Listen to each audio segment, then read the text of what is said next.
আউযুবিল্লাহি মিনাশ শাইতানির রাজিম বিসমিল্লাহির রহমানির রহিম।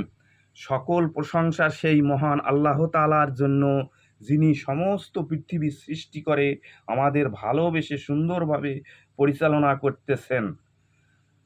সকলের প্রতি আমার আন্তরিক সালাম, আসসালামু আলাইকুম।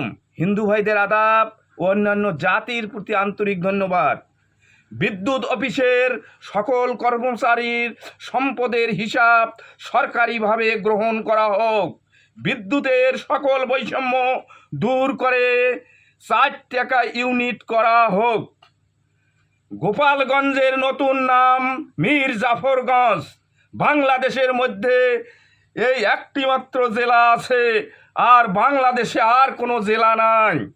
রাষ্ট্রের একজন গুরুত্বপূর্ণ ব্যক্তি হিসাবে ডক্টর মোহাম্মদ ইউনূস স্যারকে অনুরোধ করছি, আপনি এখন দাড়ি রাখুন।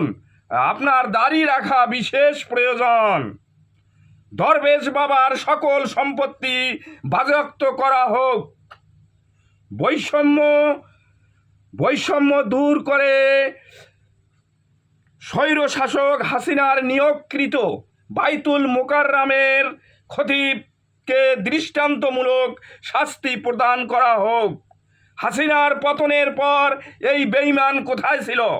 এই কাফের যেন বাইতুল মোকাররমে ঢুকতে না পারে। আমার এই ভিডিওটি মানব জাতি ও বিশ্ববাসীর উদ্দেশ্যে প্রেরণ করা হইল। সবাইকে আবার আন্তরিক শুভেচ্ছা জানিয়ে আমি আমার বক্তব্য শেষ করছি। আবারও সকলের প্রতি আমার আন্তরিক সালাম, আসসালামু আলাইকুম। হিন্দু ভাইদের আদাব ও অন্যান্য জাতির প্রতি আন্তরিক ধন্যবাদ। সাদাকাল্লাহু তাআলা।